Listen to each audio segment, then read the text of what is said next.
kining kinabuhi dinhis kalibutan doon nagyoy dakong kalainan kung maadto na ta sa langit. Maurang kinabuhia, maurang tawhana ang musakas langit basta malangit ta, pero lahi na di ay og matang ang kinabuhi didto.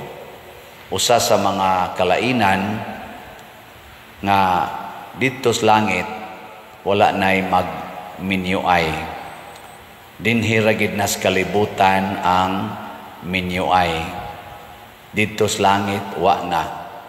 Unsa man ta didto, mura na lang tag mga managsuon, mura tag mga anghel. Nganong wa na may minyuay didto sa langit? Kay wa na ta magkinahanglan og procreation. Wa na ta magkinahanglan na naapay mga anak tungod kay di naman mga matay ang mga tao dito. So mo sa na ikaduha nga kalainan, ang tao dito sa langit di na gyud mamatay, buhi kanunay. Nya labaw tanan ang tuas langit nga mga tao wala nay kasakit, pulos na lang kalipay.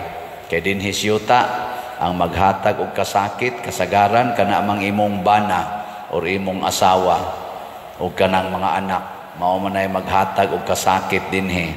Ipakapi nato ang mga ugangan og mga bayaw, mao man ay makahatag og kasakit.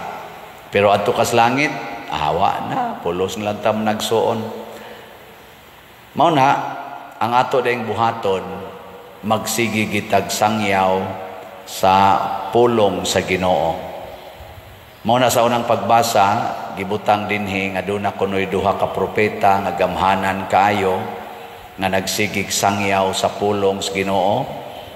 Nya kutob sa muatake nila mga matay. Pero niabot yung panahon nga gipatay sila niadtong mananap. Mao to ang yawa.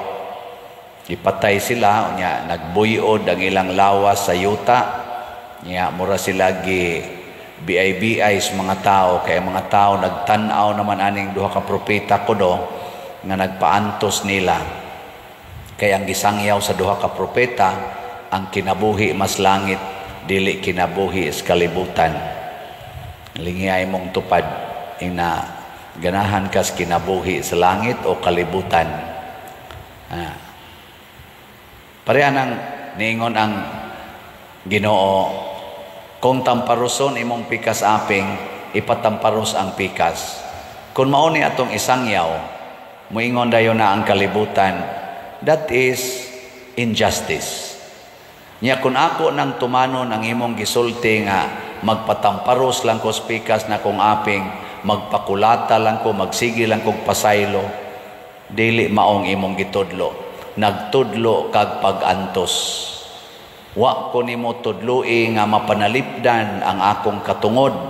Wa ko nimo tudloi unsaon pagpahamtang ang tinuod nga hustisya sa mga taong nagdaog-daog nako. Imo kong gitudluan sa pag-antos, hayahay kay na mga animal diha, ako'y mag-antos. Mao na di sila mosunod aning maong pagtulunan nga kung tamparuson imong pikas aping, ipatamparos lang sang pikas. Kana sang niingon, higugmaa imong kaaway, pasayloa lag kapituan kapito. Ang tanaw na sa kalibutan, moingon gud, unsa man ko diri buang? Unsa man ko diri? Kuan lang, magpadagma lang. Nga naa man ginang atong tawhanong katungod, naam sa ko'y katungod nga manalipod sa kong kaugalingon. Nya kun ato gining isigig sulti, moingon ginang kalibutan, wa kay ayo. Wa kay ayo.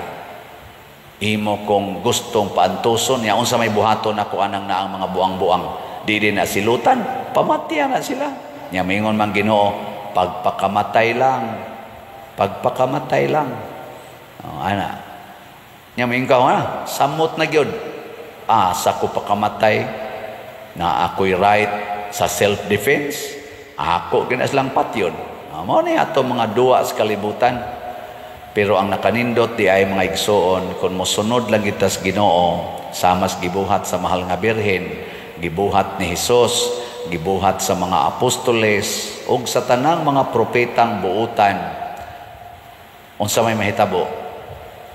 Ighuman na tog kamatay, mabanhaw, mubangon rata. Gani, matud pa sa atong unang pagbasa, ang nagpatay adtong duha ka propeta nangalisang kay nibangon ug balik niya. Giingnan dayon ang duha ka propeta, panakamo diri sa langit. Saka din sila dito. Din agid sila mga matay. Ang langit di ay maoy importante. Muna diri sa atong ebanghelyo niingon dayon ang mga Saduceo nga di mo tuog pagkabanhaw. Unyag mabanhaw tong babae, niya mabanhaw sa tong 7 ka managsuon, kinsa may makaasawa niya. Niingon din si Jesus nga dito sa langit, lahi na diri sa kalibutan. Ayaw ninyo huna-hunaa nga ang niya sa kalibutan nga matang sa kinabuhi, tua sa na dito sa langit. Wala na minyuay, wala na dito'y paningkamot o kinsagri ako, wala na sa dito'y sinahay, wala na dito'y tag-iya sa iyang kaugalingong butang. Ang langit, lugar sa gugma, lugar sa Dios. Ug ang Dios kay gugma man, ang tanan nga tuas langit maghinatagay, maginambitay. Katapos ang lingi sa imong tupad, ingna ko no, sugot ra kag ambitan ang imong bana. Sugot ka? Di ko. Sugot sa ka, ambitan ang imong asawa. Di sad ko. Di ka malangit. Pero kamao kang mo paambit ang tanan, aga practice na kadtos langit. Pero dili ambit nga makasala ha. Ambit tungod kay nag-alagaray ta dinhis kalibutan. Way pagsinahay, way pag-indigay, labaw tanan, way pagpinatyanay. Mga matay ratang tanan in due time, pero dili ta magpabiling patay.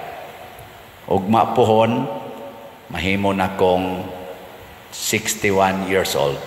Kung sa man hapit na mamatay o dugay pa. Ako bitaw na ako daghan ra bagi kong gimisahan nga tag 50 pa edad nga matay naman. So kung makaabot pa ko ugma, pasabot ana na apay gracias Ginoo. Pero malipay ba ko nga moabot ko 61 years old?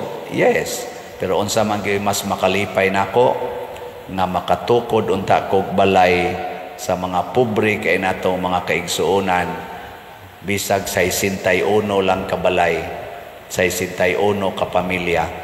Muna patabang ko ninyo mga igsuon, hutda na ninyo palit ang atong sitiyo nga slots. Tag 100 ra gid ni.